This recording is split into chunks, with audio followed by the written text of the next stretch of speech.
Kita percaya Allah Tritunggal, orang Kristen percaya Tritunggal, Bapa, Anak, Roh Kudus setara. Dan di dalam Ibrani 1 ayat 8 kita melihat bahwa Bapa sendiri menyatakan Yesus itu adalah Allah. Dalam Ibrani 1 ayat 8 dikatakan, tetapi tentang anak ia berkata, ia itu adalah Allah Bapa. Tetapi di sini tentang anak itu terjemahannya tidak tepat. Di dalam versi King James, but unto the Son, tetapi kepada anak ia berkata, Bapa berkata. Berarti Bapa sedang berkata kepada anak. Berkatanya bagaimana?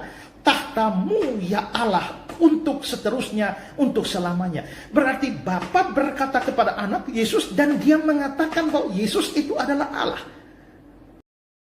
Halo, Shalom Aleichem, sahabat-sahabat dimanapun berada. Video ini adalah bagian kedua dari video sebelumnya yang bertajuk menjawab klaim dari orang-orang guru-guru pengajar Trinitas, salah satunya pendeta Ezra Alfred Soru, yang mengklaim bahwa ayat Ibrani 1 ayat 8 adalah bukti bahwa Yesus adalah Allah yang maha tinggi. Begitu katanya. Nah, karena ini adalah video lanjutan, saya informasikan bagi siapapun teman-teman yang belum menonton bagian yang pertama, harap disimak dulu bagian yang pertama ya. Supaya tidak gagal paham, tidak mendapatkan informasi yang prematur dan nanti tersesat ya. Simak dulu bagian yang pertama tentang Ibrani 1 ayat 8 ini. Di bagian video yang pertama saya sudah menjelaskan bahwa kata Elohim atau Theos atau God atau ilah atau Allah yang ada di dalam Bible, dalam Alkitab ini ya. Dalam Alkitab terbitan Lembaga Alkitab Indonesia, ketika menemui kata Allah atau Theos bahasa Yunaninya atau God bahasa Inggrisnya atau Elohim dalam bahasa Ibraninya, itu bisa menunjuk kepada banyak pihak. Ya, saya sudah jelaskan dengan bukti fakta-fakta biblical kontekstual, fakta-fakta Alkitab, bahwa di Alkitab memang ada banyak pihak yang bisa disebut sebagai Allah atau God. Nah, silakan simak video yang pertama. Saya tidak akan ulangi. Tapi saya berikan contoh lagi sedikit, yaitu salah satunya misalkan tertulis dalam Mazmur 82 ayat 1. Di situ dikatakan Allah berdiri dalam sidang ilahi di antara para Allah. Di ayat 6-nya juga dikatakan, Aku sendiri telah berfirman, kamu adalah Allah dan anak-anak yang maha tinggi kamu sekalian. Jadi para malaikat surgawi, para hakim-hakim juga disebut sebagai Allah. Ya. Jadi ada banyak pihak yang disebut sebagai Allah. Sekali lagi, ketika kita bicara tentang definisi dari kata Allah atau Theos atau God atau Elohim yang ada di Bible ya, kontekstualnya kita bicara Bible, keseluruhan Bible, dari kitab Kejadian sampai kitab Wahyu. Ketika kita bicara tentang kata Theos atau God atau Elohim atau Allah, itu dikatakan bisa menunjuk kepada banyak pihak. 1 Korintus 8 ayat 5 dikatakan, memang ada banyak yang bisa disebut Allah, baik di sorga maupun di bumi. Mana aja ayatnya, mana aja buktinya, simak bagian yang pertama. Oke, sekarang saya lanjutkan tentang Ibrani 1 ayat 8. Ya. Ibrani 1 ayat 8 ini jelas adalah ayat yang dikutip dari Mazmur 45 ayat 7 sampai 9. Ayat 6 sampai 8. Ya. Jadi kalau sahabat-sahabatku baca di ini ya, Alkitab surat Ibrani. Bisa dilihat ya. Ini di bawahnya ini ada catatan kaki. Ya. Ketika membahas Ibrani 1 ayat 8 sampai 9 diberitahu di sini sesuai dengan Mazmur 45 ayat 7 sampai 8. Bisa dilihat ya sahabat-sahabatku ya, ini catatan kakinya. Jadi bunyinya Mazmur 45 ayat 7 sampai 8 itu sama dengan Ibrani 1 ayat 8. Nah, di Ibrani 1 ayat 8 sapaan sebagai Allah itu diberikan kepada Yesus. Sedangkan di Mazmur 45 ayat 7 sampai 8, sapaan sebagai Allah atau Elohim, ya kalau di Perjanjian Baru Ibrani ini tertulis dalam teks bahasa Yunani, ditulisnya Theos. Kalau dalam Mazmur 45 ayat 7 sampai 8 ditulisnya Elohim karena bahasa Ibrani ya. Nah, kata Elohim dalam Mazmur 45 ayat 7 sampai 8 itu berbicara dalam konteks tentang pernikahan raja, di mana raja yang diagungkan, dimuliakan, dibanggakan, disanjung, di surga disebut sebagai Elohim. Ya, sebagai Allah. Nah, ayat itu kemudian dikutip dalam Ibrani 1 ayat 8 ini.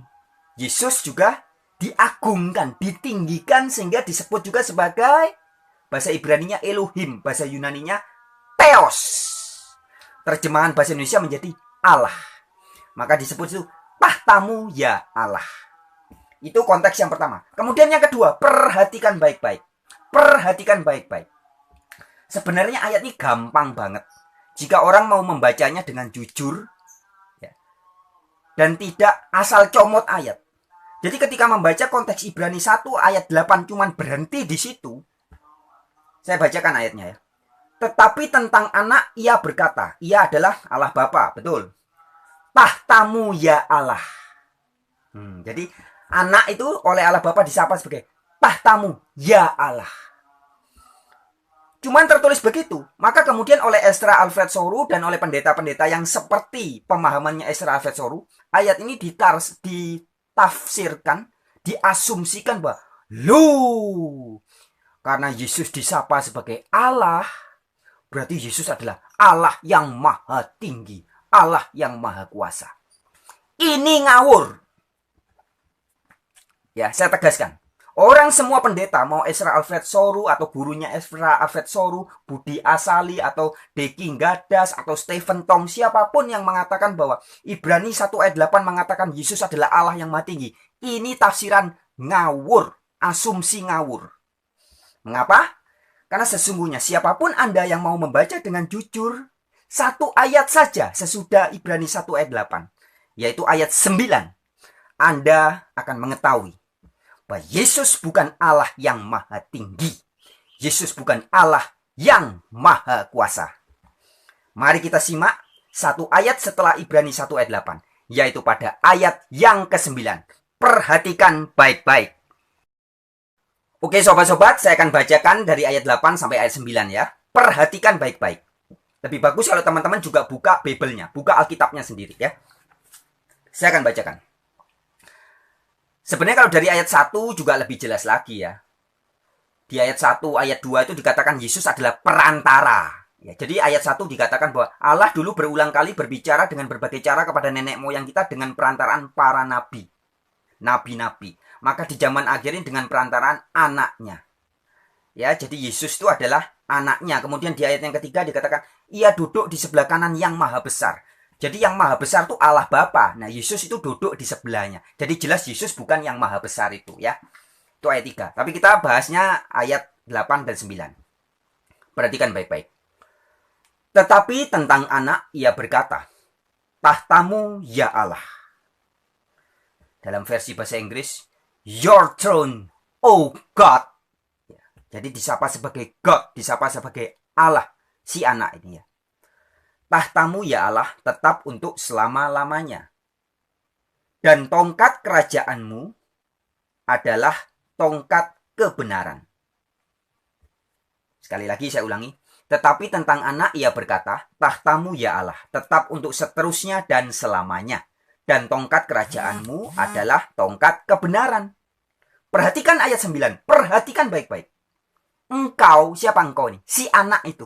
Si anak yang disapa sebagai Theos, yang disapa sebagai ilah atau sebagai Elohim atau sebagai God, ya, yang oleh Allah Bapa, anak itu disebut sebagai Allah juga. Perhatikan baik-baik. Engkau, katanya, mencintai keadilan dan membenci kefasikan. Ya, jadi engkau, Yesus itu mencintai keadilan dan membenci kefasikan. Sebab itu Allahmu.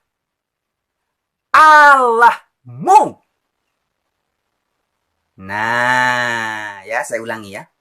Engkau, Yesus maksudnya ya, mencintai keadilan dan membenci kefasikan. Sebab itu Allahmu telah mengurapi engkau dengan minyak sebagai tanda kesukaan melebihi teman-teman sekutumu. Ya. Jadi Yesus, karena Yesus mencintai keadilan dan membenci kefasikan, ya, maka dari itu Allah, siapa Allah yang mana? Allahnya Yesus mengurapi Yesus. Ya, sebab itu Allahmu. telah mengurapi engkau dengan minyak sebagai tanda kesukaan melebihi teman-teman sekutumu. Jadi Yesus memang di ayat 8 disapa sebagai Theos. Kita ingat di video pertama sudah saya jelaskan bahwa para makhluk surgawi, bahkan hakim-hakim di perjanjian lama, para pembawa firman juga disebut sebagai Theos, sebagai Allah. Jadi Yesus termasuk dalam golongan para Allah. Ingat Mazmur 82 ayat 1 dan ayat 6.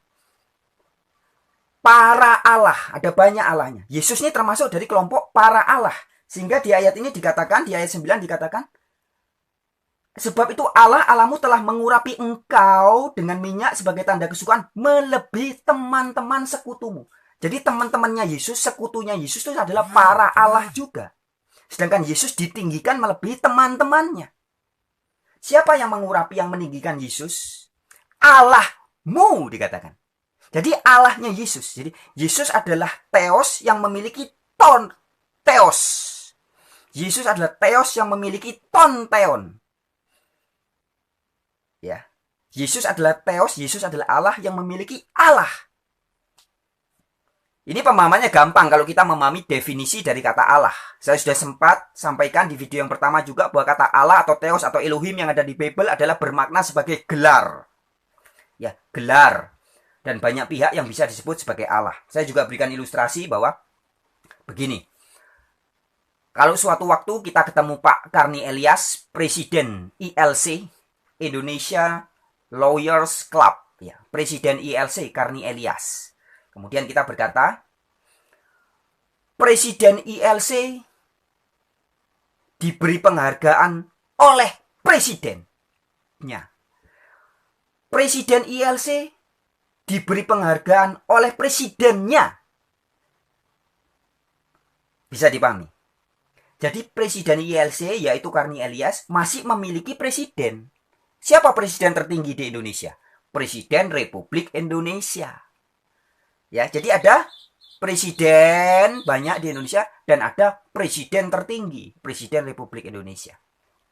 Nah, itu ilustrasi. Nah, begitupun dengan kata para Allah yang ada di Bible atau di Alkitab. Itu menunjuk kepada banyak pihak. Dan di ayat ini, di ayat 9 justru ditegaskan, memberikan penegasan yang jelas bahwa Yesus bukanlah Sang Maha Tinggi. Yesus bukan Allah yang Maha Kuasa, bukan Allah yang Maha Tinggi. Sebab Allah yang Maha Kuasa, Allah yang Maha Tinggi adalah yang mengurapi Yesus. Ya, di ayat 9 begitu jelas. Allahmu mengurapi engkau. Ya. Jadi Yesus memiliki Allah. Sudah saya sampaikan juga di video yang pertama, dibuktikan juga di dalam Mika pasal 5 ayat 1 sampai 3. Dikatakan Yesus yang lahir di Bethlehem Efrata itu datang atas nama Yehova atau atas nama Yahweh, Allahnya. Ya, jadi Yahweh itu Allahnya Yesus. Siapa Yahweh? Dalam Yeremia 10 ayat 10 dikatakan, Yehova atau Yahweh adalah Allah yang benar.